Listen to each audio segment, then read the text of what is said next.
Welcome back everyone. बात करेंगे Bajaj finance share के बारे में। बजाज फाइनेंस शेयर में आज के ट्रेडिंग सेशन में ओवरऑल 1% की गिरावट। मैंने आपको एक वीडियो बना के दिया बजाज फाइनेंस का जिसमें हमने कुछ लेवल्स के बारे में डिस्कस किया था, है ना। अब देखिए, समझिए, क्योंकि मैं आपको प्रॉपर तरीके से सिर्फ एक ही चीज बताने की कोशिश करता हूँ कि ऑप्शन चेन पर सपोर्ट एंड रेजिस्टेंस को फाइंड करके आप मार्केट से किस तरीके से without using any trend line वगैरह बड़ी आसानी से पैसा बना सकते हैं। देखिए, ऑप्शन चेन पर जब आप आएंगे तो अगर आज के ट्रेडिंग सेशन को सबसे पहले हम समझें तो आज के ट्रेडिंग सेशन में मेरा जो सपोर्ट क्रिएट हुआ वो बना सर कहाँ पर, 1000 की स्ट्राइक प्राइस पर, है ना। 1000 की, सॉरी 1000 की नहीं, 1020 की स्ट्राइक प्राइस पर मेरा सपोर्ट क्रिएट हुआ। रेजिस्टेंस जो मेरा क्रिएट हुआ वो क्रिएट हुआ 1100 की स्ट्राइक प्राइस पर। तो अब मेरे पास क्या ऑप्शन है, आप खुद से समझिए। मेरे पास दो ही सिर्फ और सिर्फ ऑप्शन बचे कि या तो स्टॉक मिले 1100 या फिर स्टॉक मिले 1020।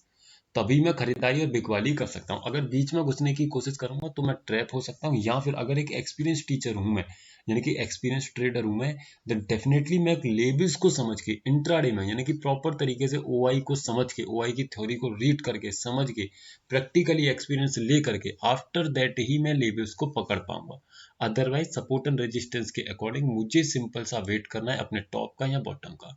तो ना तो स्टॉक टॉप पर गया, ना स्टॉक आया बॉटम पर, स्टॉक बीच में ही घूमता रहा 1080 से 1060 की रेंज में, है ना।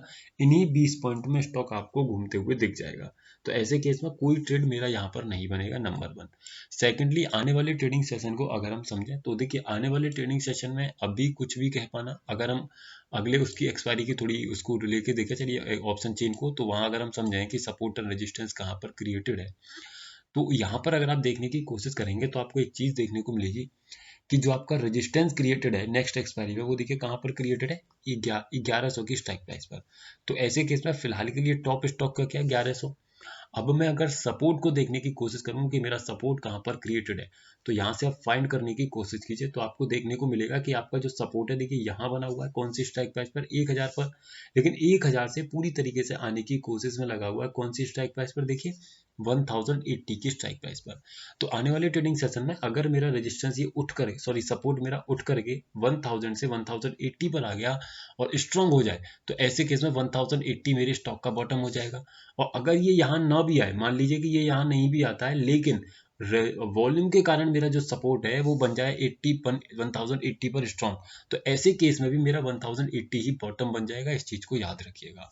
टॉप मुझे डिसाइड करना पड़ेगा अकॉर्डिंग टू माय रेजिस्टेंस। जहां पर भी मेरा रेजिस्टेंस क्रिएट होगा और जिस तरीके का प्रेशर बनाएगा, उसी के बिहाफ पर मैं अपने लेवल्स को मैनेज करने की कोशिश करूंगा।